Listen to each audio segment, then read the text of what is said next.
So, Tainted Grail is doing great. So here we have it. The indie Elder Scrolls just became a problem. One of the greatest RPGs of the last 10 years is nothing but an Elder Scrolls wannabe. That's what PC Gamer just called it anyway. A game that just I hate it. Wannabe.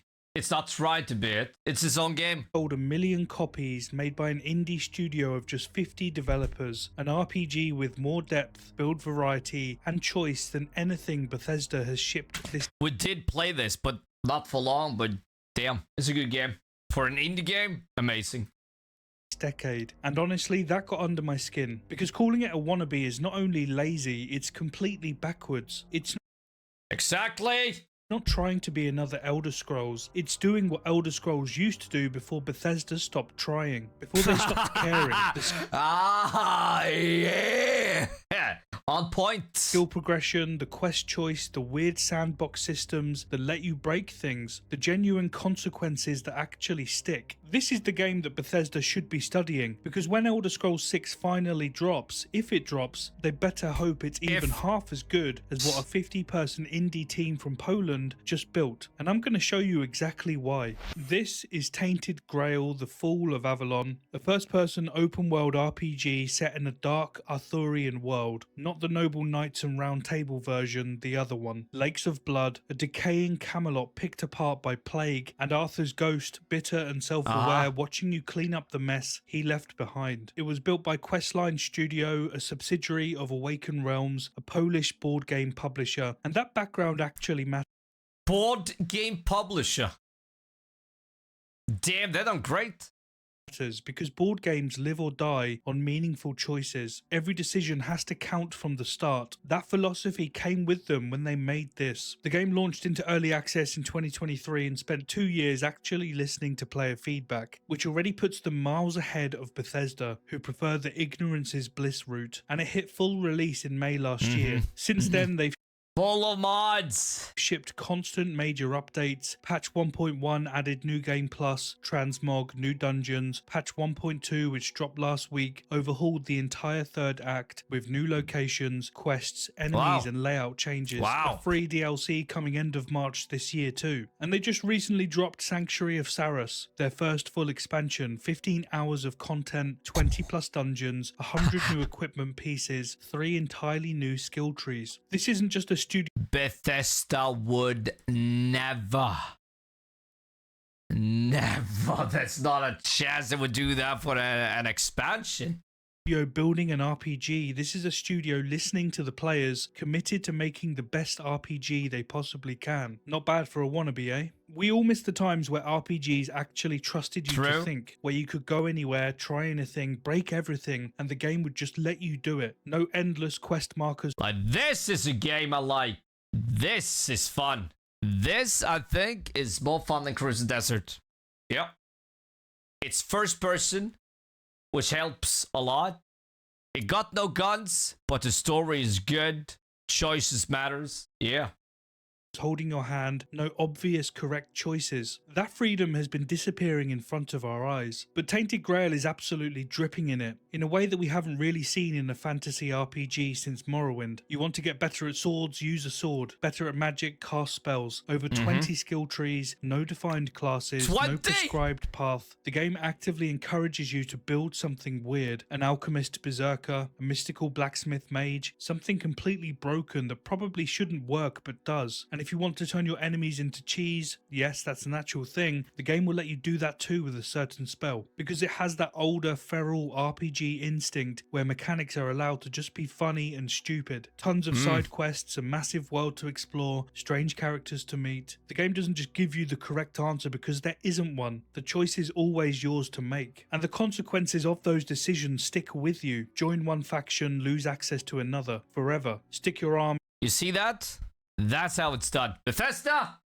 Take a look. in a frog's mouth and lose it permanently. I'm serious. What you choose not to do matters just as much as what you do. That's the philosophy of the entire game. And if all of that sounds familiar, it should, because that's exactly what Elder Scrolls used to be before Bethesda decided it was too complicated for you. So calling Tainted Grail that, like, true words have not been spoken. Shit.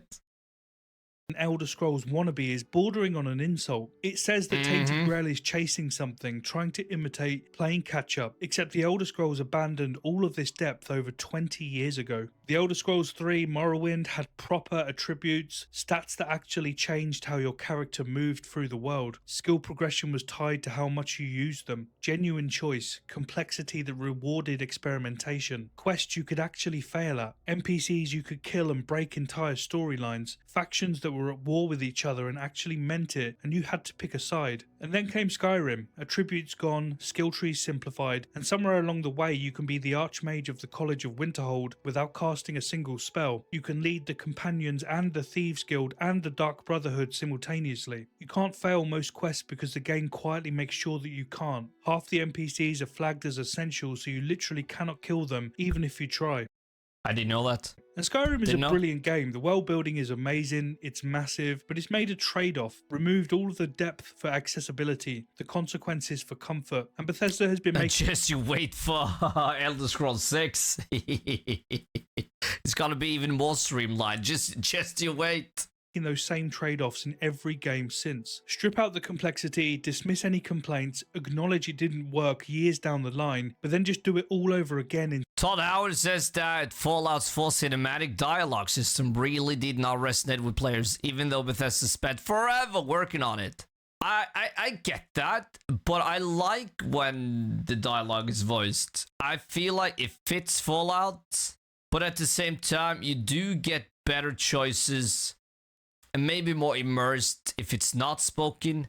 And I feel like in games like Fallout, Elder Scrolls, you don't need a voice character. But now that they added that in Fallout 4, maybe they have to add that later too. Maybe not. Because if you see 76, that character is voiced. That's actually more immersive than Fallout 4. See, I just answered myself.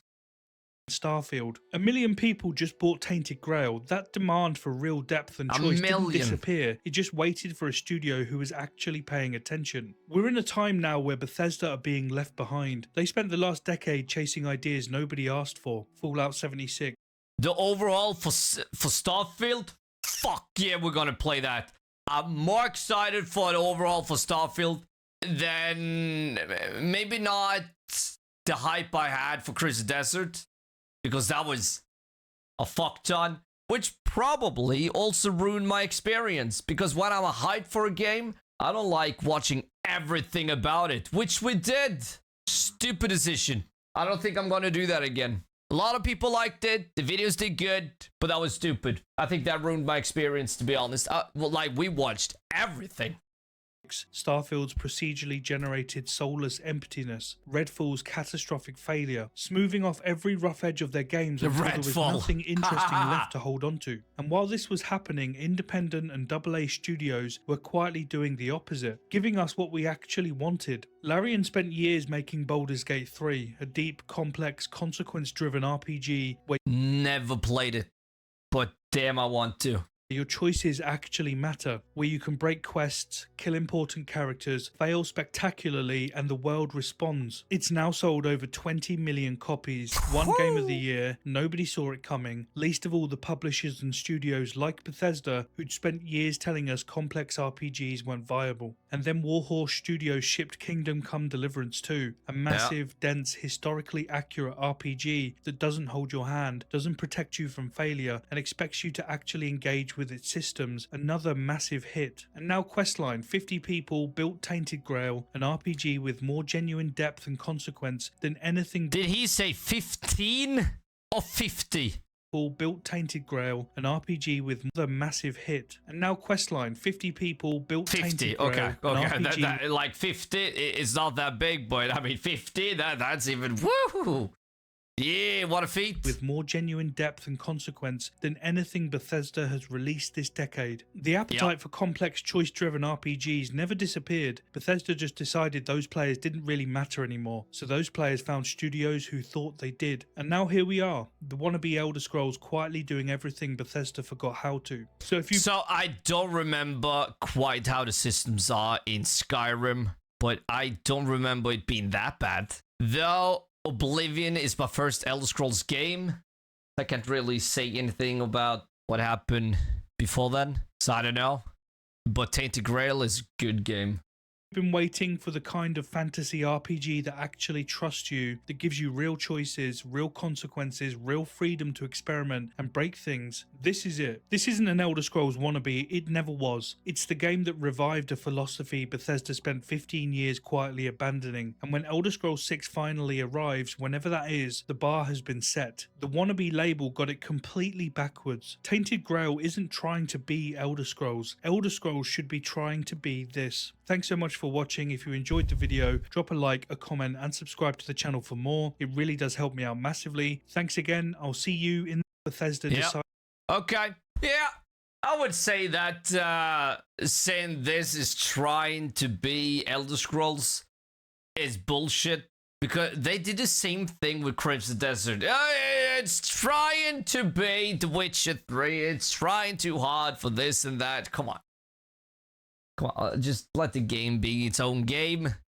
And don't compare it to fucking everything that was before. That ruins a game. That ruins a reputation. And it gets people laid off for fucking nothing. But yeah, play Tainted Grail.